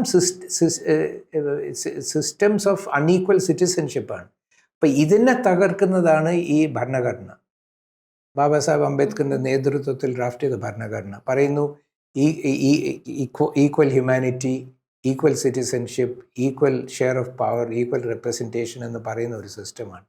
അപ്പോൾ ഇത് വരുമ്പോഴത്തേക്ക് ഈ project to establish for the first time ആദ്യമായി ഇന്ത്യയിൽ ഒരു ഹിന്ദു എന്ന് പേരുള്ള ഒരു സൊസൈറ്റി കൺസ്ട്രക്ട് ചെയ്ത് ഒരു രാഷ്ട്രം അതിനെ പ്രൊട്ടക്റ്റ് ചെയ്യാൻ ഒരു രാഷ്ട്രമൊക്കെ ഉണ്ടാക്കുന്ന പ്രോജക്റ്റ് ടു പ്രൊട്ടക്റ്റ്, അതിൻ്റെ ഉള്ളിൽ to protect a system of unequal citizenship called varna system. ഈ പ്രോജക്റ്റ് കോൺസ്റ്റിറ്റ്യൂഷൻ നിലനിൽക്കുന്നിടത്തോളം കാലം അത് ഒരിക്കലും ഇംപ്ലിമെന്റ് ചെയ്യാൻ പറ്റില്ല. സാറ് ഇപ്പോൾ മാനവധർമ്മം ട്രസ്റ്റിന്റെ സ്ഥാപക ഇതും കൂടെ. അപ്പോൾ നമുക്കറിയാം, ഇപ്പോൾ ശ്രീനാരായണ ദർശനങ്ങൾക്ക് വലിയ സ്വാധീനമുള്ള ഒരു മണ്ണാണ് കേരളം. ശരിക്കും പറഞ്ഞാൽ എന്താ പറയുക, ഇന്ത്യ ആകെ വ്യാപിക്കേണ്ടതാണ്, പക്ഷെ അതിന് പരിമിതികൾ ഉണ്ടായിട്ടുണ്ട്. എന്നാലും കേരളത്തെ സംബന്ധിച്ചോളം, കേരളത്തിലൊരു മനുഷ്യനെ സംബന്ധിച്ചോളം വളരെ അഭിമാനത്തോടു കൂടി ശ്രീനാരായണൻ്റെ നാട്ടിലാണ് ഞങ്ങൾ എന്ന് പറയാം. എങ്ങനെയാണ്, എന്താണ് ഇപ്പോൾ ഒരു SNDP എന്ന് പറയുന്ന ഒരു അദ്ദേഹം തന്നെ ഒരു സ്ഥാപിച്ച SNDP അല്ല ഇപ്പോഴുള്ള നമുക്കറിയാം, എന്നാൽ പോലും ആ പേര്.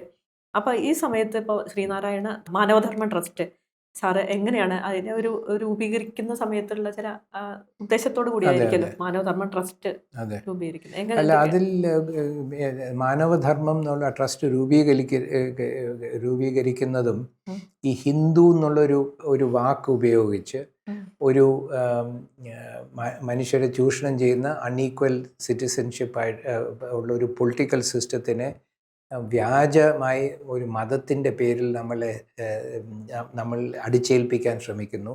നമ്മൾ ഹിന്ദുക്കളാക്കിയത് സ്റ്റേറ്റാണ്, സെൻസസിലാണ്, അല്ലാതെ നമ്മളാരും പോയി കൺവേർട്ട് ചെയ്തതല്ല. അപ്പോൾ നമ്മൾ ഈ ഏറ്റവും വലിയൊരു കൺവേർഷൻ ഉണ്ടായത് സ്റ്റേറ്റ് നടത്തിയ കൺവേർഷനാണ്. നമ്മൾ സെൻസസിൻ്റെ പേരിൽ ഈ 6 ഓർഗനൈസ്ഡ് മതങ്ങളിൽ പെടാത്ത ആൾക്കാരെല്ലാം ഹിന്ദുക്കളാണെന്ന് അവർ ഡിസൈഡ് ചെയ്യുന്നു, അവരെ ഇടുന്നു. അതിന് മുമ്പ് ചിലർ ഹിന്ദു ആണെന്ന് പറയും, ചിലർ മറ്റ് പല ഐഡൻറ്റിറ്റീസും പറയും, ബ്രിട്ടീഷുകാരെല്ലാം ഇടുമായിരുന്നു. പക്ഷെ ഇപ്പം നമുക്ക് ഓപ്ഷൻ ഇല്ല. നമ്മൾ ഈ ഓർഗനൈസ്ഡ് മതങ്ങളില്ലെങ്കിൽ നമ്മൾ ഹിന്ദു ആണെന്ന് പറയുന്നു. അപ്പോൾ എന്നെ ഹിന്ദു ആരാക്കി? ഗവൺമെൻറ് ഓഫ് ഇന്ത്യയാണ്, സെൻസസിലൂടെ സർക്കാരാണ് എന്നെ ഹിന്ദു ആക്കിയത്. അത് 51-ൽ.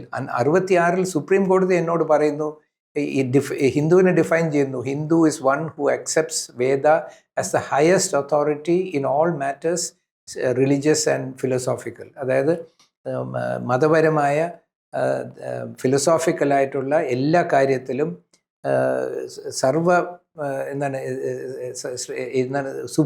സുപ്രീം അതോറിറ്റി വേദങ്ങളാണ് എന്ന് സ്വീകരിക്കുന്ന ഒരാളാണ് ഹിന്ദു. ഞാൻ ഈയിടെ സുപ്രീം കോർട്ടിൽ ശബരിമല കേസിൽ വാദിച്ചപ്പോൾ ഞാൻ കോർട്ടിനോട് പറഞ്ഞു, ഇത് ശരിയല്ല, ഇത് ഞങ്ങൾ ആരും ഇത് അറിഞ്ഞിട്ട് പോലുമില്ല, ഇത് അക്സെപ്റ്റ് ചെയ്തിട്ടില്ല.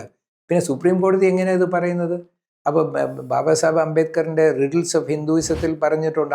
അതിനെക്കുറിച്ച് ഈ ബ്രാഹ്മണരുടെ ഇടയിൽ പോലും കൺസെൻസസ് ഇല്ല. ചിലർ പറയുന്നു വേദമാണ് സുപ്രീം, ചിലർ പറയുന്നു ഉപനിഷത്താണ് സുപ്രീം. വലിയ വിവാദങ്ങളും ഡിഫറൻസസും ഉണ്ട്. അംബേദ്കർ അത് ക്ലിയർ ആയിട്ട് ഡോക്യുമെൻ്റ് ചെയ്യുന്നുണ്ട്. അപ്പോൾ സുപ്രീം കോടതി എന്തിനാണ് വന്നിട്ട് ഇത് പറയുന്നത്? ഹിന്ദു എന്ന് വെച്ചാൽ എല്ലാവരും വേദത്തിനെ ഫോളോ ചെയ്യുന്ന ആൾക്കാരാണ്. അപ്പോൾ വേദത്തിൻ്റെ പ്രശ്നം എന്താണ്? ശ്രുതിയാണ്, റിട്ടൺ അല്ല. അപ്പം നമുക്കാർക്കും വായിക്കാൻ ഒക്കില്ല. ബ്രാഹ്മണർ മാത്രം കേൾക്കുന്ന ഒരു സംഭവമാണ്. അപ്പം നമ്മളുടെ ഹയസ്റ്റ് അതോറിറ്റി എന്താണെന്ന് ബ്രാഹ്മണരുടെ അടുത്ത് പോയാലേ അറിയാൻ ഒക്കുള്ളൂ. അപ്പോൾ ഇതിൻ്റെ പുറയിൽ എന്താണ്? Political power for Brahmin community ഉണ്ടാക്കുന്ന അപ്രോച്ചാണിത്. അപ്പോൾ ഇതൊക്കെ അറിഞ്ഞുകൊണ്ട് 100 വർഷം മുമ്പ് ഗുരു പറഞ്ഞു, Narayana Guru RSS September 27, 1925 form ചെയ്യുന്നു. അത് കഴിഞ്ഞ് 11ാമത്തെ ദിവസം ഒക്ടോബർ 8 1925 ഗുരു പത്രാധിപർ കുഞ്ഞിരാമനുമായിട്ടുള്ള സംവാദത്തിൽ പറയുന്നു, ഹിന്ദു എന്നൊരു മതമേ ഇല്ലല്ലോ എന്ന് പറയുന്നു. അപ്പോൾ ഹിന്ദു എന്ന് മതമേ ഇല്ലല്ലോ എന്ന് പറയുന്ന ഗുരുവിൻ്റെ അനുയായികളെ പോലും ഹിന്ദുവായിട്ട് ക്ലാസിഫൈ ചെയ്യുന്നു. എന്നിട്ട് രണ്ടോ മൂന്നോ തലമുറകളിൽ കൂടെ അവരെ കൊണ്ട് അത് അക്സെപ്റ്റ് ചെയ്യിപ്പിക്കുന്നു. അവർ വേദങ്ങളിലാണ് അധിഷ്ഠിതമാണ്, കീഴിലാണ് എന്ന് സ്ഥാപിക്കുന്നു. പക്ഷെ യഥാർത്ഥത്തിൽ ഈ രാജ്യത്തുള്ള 80% എൻ്റെ അഭിപ്രായത്തിൽ പോളിതെയിസ്റ്റും അല്ല, മോണോതെയിസ്റ്റും അല്ല. മോണോതെയിസ്റ്റ് എന്ന് വെച്ചാൽ ഒരു ദൈവത്തിനെ അക്സെപ്റ്റ് ചെയ്യുന്ന ആൾക്കാർ, പോളിതെയിസ്റ്റ് എന്ന് വെച്ചാൽ പല ദൈവങ്ങളെ അക്സെപ്റ്റ് ചെയ്യുന്ന ആൾക്കാർ. അവർ ദൈവത്തിനെ ഡിഫൈൻ ചെയ്യുന്നില്ല. പക്ഷെ അവരോട് ആരെങ്കിലും പറയുന്നു ഇങ്ങനത്തെ ഒരു വിശ്വാസം ഉണ്ടെന്ന്, ആ വിശ്വാസത്തിനെ അവർ അക്സെപ്റ്റ് ചെയ്യുന്നു. അല്ലാതെ അവരല്ല ഡിഫൈൻ ചെയ്യുന്നത്. ഈ മോണോതെയിസ്റ്റ് ആണെങ്കിലും പോളിതെയിസ്റ്റ് ആണെങ്കിലും പ്രീ എക്സിസ്റ്റിംഗ് ഐഡിയാസ് ഓഫ് ഗോഡിനെ അവർ അക്സെപ്റ്റ് ചെയ്യുന്നു. എന്നിട്ട് പോളിതെയിസ്റ്റ് ഓർ മോണോതെയിസ്റ്റ് ആവുന്നു. പക്ഷെ ഞാൻ ആർഗ്യൂ ചെയ്യുന്നത് ബാക്കി 80% ആൾക്കാർ ആക്ച്വലി ഓട്ടോതെയിസ്റ്റ് ആണ്. ഓട്ടോ എന്ന് വെച്ചാൽ സെൽഫ്, ഓട്ടോമൊബൈൽ എന്ന് വെച്ചാൽ തന്നെ ഓടുന്ന ഒരു വെഹിക്കിൾ. അതുപോലെ ഓട്ടോതെയിസ്റ്റ് എന്ന് വെച്ചാൽ ദൈവം എന്താണ്, ആധ്യാത്മികത എന്താണ്, ആചാരങ്ങൾ എന്താണ്, എങ്ങനെ പൂജിക്കണം, എപ്പോൾ പൂജിക്കണം, പൂജിക്കണോ ഇല്ലയോ എന്നൊക്കെ, അല്ലെങ്കിൽ ദൈവത്തിൽ വിശ്വസിക്കണോ ഇല്ലയോ, മതത്തിൽ വിശ്വസിക്കണോ ഇല്ലയോ എന്നൊക്കെ ഓരോ വ്യക്തിയും സ്വയം തീരുമാനിക്കുന്ന ഒരു കൾച്ചറാണ് നമ്മുടെ കൾച്ചർ. നമ്മൾ ഓട്ടോതെയിസ്റ്റ് ആണ്. ചിലർ ഓട്ടോതെയിസ്റ്റ് എന്ന് വെച്ചാൽ അവനവനെ തന്നെ ദൈവമായി കാണുന്നവരെ ഓട്ടോതെയിസ്റ്റ് എന്ന് പറയുന്നുണ്ട്. പക്ഷെ ആ അർത്ഥത്തിലല്ല ഞാൻ പറയുന്നത്. അതും ചെയ്യാം. പക്ഷെ ഓട്ടോതെയിസ്റ്റ് എന്ന് വെച്ചാൽ ഈ ആധ്യാത്മികത, മതത്തിനെ കുറിച്ച് ഡിസൈഡ് ചെയ്യാനുള്ള സോവറിൻറ്റി, പരമാധികാരം ഞാൻ എന്നിൽ തന്നെ വെക്കുന്നു. അത് ഞാൻ ഗിവ് അപ്പ് ചെയ്യുന്നില്ല. അത് ഉപയോഗിച്ച് എനിക്ക് ഒരു മോണോതെയിസ്റ്റ് എന്ന് പറഞ്ഞ ഒരു മതത്തിനെ അക്സെപ്റ്റ് ചെയ്യാം, എൻ്റെ ഫ്രീഡം ഉപയോഗിച്ച്. അല്ലെങ്കിൽ പോളിതെയിസം അക്സെപ്റ്റ് ചെയ്യാം. അല്ലെങ്കിൽ ഇതൊന്നും അക്സെപ്റ്റ് ചെയ്യാതെ ദിവസം രാവിലെ എണീറ്റ് എൻ്റെ ദൈവം എന്താണ്, എനിക്ക് എവിടെ പോകണം, അമ്പലത്തിൽ പോകണോ, ഗുരുദ്വാരയിൽ പോകണോ, മോസ്കിൽ പോകണോ, ചേർച്ചിൽ പോകണോ എനിക്ക് തീരുമാനിക്കാം. നമുക്കെന്നെ അറിയാം. സ്വയം നിർണ്ണയം ചെയ്യുന്ന ആൾക്കാരാണ് എത്രയോ പേര്. എറണാകുളത്ത് സെയിൻറ്റ് ആൻ്റണീസ് പള്ളിയിൽ പോയി പൈസ ഇടും, മോസ്കിൽ പള്ളി ഇടും, അമ്പലത്തിൽ പോയി ദക്ഷിണ കൊടുക്കും. ആൾക്കാർക്ക് ആധ്യാത്മികത, അവർക്ക് സാറ്റിസ്ഫാക്ഷൻ കിട്ടുന്ന, എൻ്റെ അഭിപ്രായത്തിൽ ഒരു ആൾക്കാരുടെ വിശ്വാസത്തിനോടോ ആചാരങ്ങളോടോ എനിക്കൊരു എതിർപ്പില്ല. ആരെയും ചൂഷണം ചെയ്യാത്ത, ആരെയും ദ്രോഹിക്കാത്ത എന്ത് വിശ്വാസവും, അതാണ് ഗുരുവിൽ നിന്ന് നമ്മൾ പഠിച്ചിട്ടുള്ള. എന്ത് വിശ്വാസമാണെങ്കിലും നമ്മളെ ഹാം ചെയ്യാൻ പാടില്ല, മറ്റുള്ളവരെ ഹാം ചെയ്യാൻ പാടില്ല. അത് വിശ്വസിച്ചോളൂ. അത് കാരണം മറ്റു ആരും എതിരൊന്നുമല്ല. അപ്പോൾ ഈ ഓട്ടോതെയിസമുള്ള ആൾക്കാരുടെ ഇടയിൽ ഈ നമ്മളെ ഹിന്ദുക്കളാണെന്ന് പറഞ്ഞ് അതൊരു ക്ലാസിഫൈ ചെയ്തിട്ട് അതിനെ മതമാക്കിയിട്ട് അത് വേദങ്ങളുടെ അടിയിലുള്ള മതമാക്കി എന്ന് പറഞ്ഞിട്ട് നമ്മളെ ഈ ഏകമത വിശ്വാസികളാക്കി ഈ ഫ്രം ഓട്ടോതെയിസത്തിൽ നിന്നും ഈ ബ്രാഹ്മണിക്കൽ പൗരോഹിത റിലിജനിലേക്ക് നമ്മളെ കൺവേർട്ട് ചെയ്തു. അപ്പോൾ അതിനെ കൗണ്ടർ ചെയ്യാൻ ഒരു നാരറ്റീവ്, വളരെ ക്ലിയർ ആയിട്ടുള്ള ഒരു നാരറ്റീവ് ഗുരുവിൽ നിന്നാണ് വരുന്നത്. അപ്പോൾ ഗുരു പറയുന്നു ഹിന്ദു എന്നൊരു പറഞ്ഞത് ഒരു പൊതുപ്പേരാണ്. 11 ആര്യൻ ബ്രാഹ്മൺ മതങ്ങളുടെ പൊതുപ്പേരാണ്. ആദ്യം ഇവിടുത്തെ ഈ പ്രദേശത്ത് താമസിക്കുന്ന ആൾക്കാരെ കുറിച്ച് പുറത്തുനിന്ന് ഉള്ള ആൾക്കാർ ഉപയോഗിക്കുന്ന ഒരു വാക്കായിരുന്നു ഹിന്ദു. പക്ഷെ ഇപ്പം അത് വന്ന് 11 ആര്യൻ ബ്രാഹ്മണ മതങ്ങളുടെ പൊതുപ്പേരാണ്. ആ 11 മതങ്ങളെ അദ്ദേഹം ലിസ്റ്റ് ചെയ്യുന്നു. പക്ഷെ പറയുന്നു ഇത് നമ്മൾ ഉപയോഗിച്ചാൽ, ഈ പേര് ഉപയോഗിച്ചാൽ ഈ 11 മതങ്ങൾ പെടാത്ത മതങ്ങൾ അപരമതങ്ങളാകുന്നു. അവരോട് പിന്നെ നമുക്ക് ശത്രുത ഉണ്ടാക്കുന്നു. ഗുരു പറഞ്ഞത് ഇന്ത്യക്ക്, അതേ സംവാദത്തിൽ പറയുന്ന ഇന്ത്യ നേരിടുന്ന ഏറ്റവും വലിയ വെല്ലുവിളി ജാതിയുടെയും മതത്തിൻ്റെയും പേരിലുള്ള മത്സരം ആണെന്നാണ്. കോമ്പറ്റീഷൻ, ആ മത്സരമാണ്. അപ്പോൾ ഈ അപരത്വത്തിലൂടെ ഈ മത്സരമുണ്ടാകുന്നു, സംഘർഷമുണ്ടാകുന്നു. അപ്പോൾ ഇന്ത്യക്ക് അതിൽ നിന്നും വിമോചനമാണ് ഇന്ത്യക്ക് ഏറ്റവും വലിയ അത്യാവശ്യമായിട്ടുള്ള കാര്യമെന്ന് ഗുരു പറയുന്നു. അപ്പോൾ അതിനുവേണ്ടി ഗുരു പറയുന്നത് ഹിന്ദു എന്നുള്ള പൊതുപ്പേര് മാറ്റി നിങ്ങൾ മറ്റൊരു അപരത്വം ഉണ്ടാക്കാത്ത പൊതുപ്പേര് ഉപയോഗിക്കണം എന്ന് പറഞ്ഞു. എല്ലാ മതങ്ങളെയും ഉൾക്കൊള്ളുന്ന ഒരു പൊതുപ്പേര് വേണമെങ്കിൽ ആ പൊതുപ്പേരിൽ എല്ലാ മതങ്ങളും ഉൾക്കൊള്ളുന്ന ഒരു പൊതുപ്പേരായിരിക്കണം. അങ്ങനെ 5-6 പേരുകൾ ഗുരു പറഞ്ഞു. അവസാനം പറഞ്ഞ പേരാണ് മാനവധർമ്മം. അതായത് മതമുള്ള ആർക്ക് വേണമെങ്കിലും, ഈ ഓട്ടോതെയിസ്റ്റ് ആണെങ്കിലും അല്ലെങ്കിലും, പക്ഷേ ഏതെങ്കിലും വിധത്തിൽ മതം എന്ന് വെച്ചാൽ ഗുരു പറഞ്ഞ അഭിപ്രായം. അപ്പോൾ ആധ്യാത്മികതയെക്കുറിച്ച് വ്യക്തമായിട്ടുള്ള ഏതെങ്കിലും ഒരു അഭിപ്രായമുള്ള ഒരാൾക്ക് ഉണ്ടെങ്കിൽ അത് മനുഷ്യന്റെ ധർമ്മമുള്ള മനുഷ്യർ, ഏതെങ്കിലും ധർമ്മം ആയിക്കോട്ടെ. ധർമ്മം എന്ന് വെച്ചാൽ ധാരയതീതി ധർമ്മം, എന്തെങ്കിലും സപ്പോർട്ട് ചെയ്യുന്ന വിശ്വാസങ്ങളെയാണ് ധർമ്മം എന്ന് പറയുന്നത്. എന്തെങ്കിലും ഒരു സിസ്റ്റത്തിനെ സപ്പോർട്ട് ചെയ്യുന്ന ഒരു ധർമ്മം എന്ന് പറയുന്നത്. അപ്പോൾ അത് എല്ലാവർക്കും അങ്ങനെ ധർമ്മങ്ങളിൽ വിശ്വസിക്കുന്ന ആൾക്കാർക്ക് എല്ലാം ഉൾപ്പെടുന്ന മാനവധർമ്മം എന്നുള്ളൊരു കോൺസെപ്റ്റ് ഉണ്ട്. അത് ഉപയോഗിച്ചൂടെ എന്ന് ഗുരു പറയുന്നു. അപ്പോൾ ഗുരുവിൻ്റെ ഒരു വാക്കുകൾ കേട്ട് ഞങ്ങളും ഇതിനെക്കുറിച്ച് പൊതുബോധമുണ്ടാക്കുകയാണ്. അപ്പോൾ എന്തുകൊണ്ടാണ് ഗുരു 100 വർഷം മുമ്പ് ഹിന്ദു എന്നുള്ള പൊതുപ്പേര് അപകടകരമാണ്, അതിൽ നിന്ന് അപരവൽക്കരണം ഉണ്ടാകും, ശത്രുത ഉണ്ടാകും, മത്സരമുണ്ടാകും, സംഘർഷം ഉണ്ടാകുന്നു, വളരെ കറക്റ്റായിട്ട് ഗുരു പറഞ്ഞു. അത് കഴിഞ്ഞ് വളരെ ഒരു ബ്ലഡി സെഞ്ചുറി അല്ലേ നമ്മൾ കണ്ടിട്ടുള്ളൂ. അത് കഴിഞ്ഞിട്ട് ജാതിയുടെയും മതത്തിൻ്റെയും പേരിൽ, ജാതി എന്ന് വെച്ചാൽ നമുക്കാർക്കും ജാതിയില്ല, നമ്മൾ ഔട്ട്കാസ്റ്റാണ്. ഈ 4 ജാതികൾ അവരുടെ ആധിപത്യം നമ്മുടെ മേത്ത് അടിച്ചേൽപ്പിക്കാൻ വേണ്ടി വലിയ വയലൻസാണ് ഇവിടെ നടക്കുന്നത്. അപ്പോൾ അതുകൊണ്ടാണ് ഞങ്ങൾ വിചാരിച്ച് ശ്രീനാരായണ മാനവധർമ്മം എന്ന് വെച്ചാൽ എല്ലാവരെയും ഉൾക്കൊള്ളുന്ന, അപരത്വമില്ലാത്ത, എല്ലാവരും ഞാൻ നേരത്തെ പറഞ്ഞതുപോലെ പരസ്പര ആശ്രിതമാണ്. പ്രപഞ്ചവും മനുഷ്യനും എല്ലാം പരസ്പര ആശ്രിതമാണ്. നമുക്ക് ആർക്കും ഒറ്റയ്ക്ക് ജീവിക്കാൻ പറ്റില്ല, സർവൈവ് ചെയ്യാൻ പറ്റില്ല, സുഖം പ്രാപിക്കാൻ പറ്റില്ല. അതാണ് ഗുരുവിൻ്റെ ഒരു കേന്ദ്ര സന്ദേശമായിട്ട് ഞാൻ മനസ്സിലാക്കുന്നത്. ഇതൊരു സത്യമാണ്. ഗുരു പറയുന്നത് നമ്മൾ വിശ്വാസങ്ങൾ പഠിപ്പിക്കുകയല്ല, സത്യങ്ങൾ നമ്മളോട് പറയാണ്. എല്ലാം പരസ്പര ആശ്രിതമാണെന്ന് സയൻസ് കൺഫേം ചെയ്യുന്നു, ഇല്ലേ? എല്ലാം പരസ്പര ആശ്രിതമാണ്.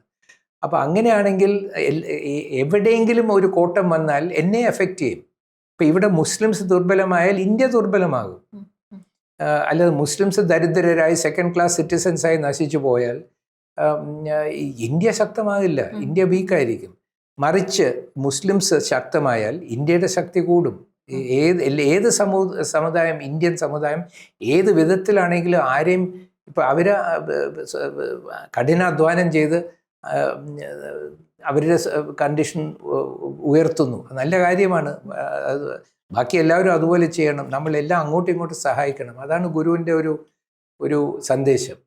അപ്പോൾ അതിന് ആ ഒരു പൊതുബോധം ഉണ്ടാക്കി നമ്മൾ ഹിന്ദുക്കളല്ല, ഹിന്ദു ഒരു മതമല്ല, നമ്മൾ ഹിന്ദുക്കളല്ല, നമ്മൾ മാനവധർമ്മത്തിൽപ്പെട്ട ആൾക്കാരാണ്, മതപരമായി മാനവധർമ്മത്തിൽപ്പെട്ട ആൾക്കാരാണ് എന്നുള്ള ഒരു പൊതുബോധം സൃഷ്ടിക്കുക. അപ്പോൾ പിന്നെ ഗുരുവിൻ്റെ പേര് ഉപയോഗിച്ച് ഈ മതദ്വേഷം, ഹിന്ദുത്വവാദം ഒക്കെ പ്രചരിപ്പിക്കുന്ന ഒരു പീക്കിലായിരുന്നു. അപ്പം എനിക്ക് തോന്നുന്നു ഞങ്ങളിത് കുറച്ച് പറഞ്ഞ് ഇപ്പം ഇതിൻ്റെ കേന്ദ്ര ബിന്ദുക്കളായിട്ടുള്ള ചില 2-3 ആൾക്കാരുണ്ടല്ലോ, അവരിപ്പം ഈ ഗുരു ഒരു ഹിന്ദു ആചാര്യനാണെന്ന് പറയുന്നത് കുറഞ്ഞിട്ടുണ്ട് എന്ന് വെച്ചാൽ അത് ആൾക്കാർക്ക് മനസ്സിലായി ഗുരു ഹിന്ദു എന്നൊരു മതമേ ഇല്ലല്ലോ എന്ന് പറഞ്ഞ പോലെ. അതെ. അപ്പോൾ ഗുരു എല്ലാത്തിലും, പിന്നെ ഗുരു പറഞ്ഞു എല്ലാവരും ഈ മാനവധർമ്മത്തിൽ വിശ്വസിക്കുന്ന ആൾക്കാർ എല്ലാവരും എല്ലാ മതങ്ങളെയും ത്യാജ്യഗ്രാഹ്യ വിവേചനത്തോടുകൂടി പഠിക്കണം. പഠിച്ചിട്ട് അതിൽ എന്തെങ്കിലും നന്മ നമ്മൾ കാണുകയാണെങ്കിൽ അത് ഉൾക്കൊള്ളണം. അതെ, നമ്മൾ കാണുന്ന നന്മ ഗുരു പറയുന്നതല്ല, നമ്മൾ കാണുന്ന നന്മ നമ്മൾ എടുക്കണം, ഉൾക്കൊള്ളണം. നമ്മൾ എന്തെങ്കിലും വ്യത്യാസങ്ങളുണ്ടെങ്കിൽ അത് സമബുദ്ധിയും സമബോധത്തോടു കൂടിയും അത് സെറ്റിൽ ചെയ്യണം. അപ്പോൾ ഇതൊക്കെയാണ് നമ്മൾക്ക് ഒന്നിച്ച് ജീവിക്കാനുള്ള നല്ലൊരു അപ്രോച്ച്. ആ അപ്രോച്ച് ഗുരു തന്നിട്ടുണ്ട്. അതാണ് ഇന്ത്യക്കുള്ള ഒരു സൊല്യൂഷൻ, ലോകത്തിനുള്ള ഒരു സൊല്യൂഷൻ എന്ന് വിശ്വസിക്കുന്നു.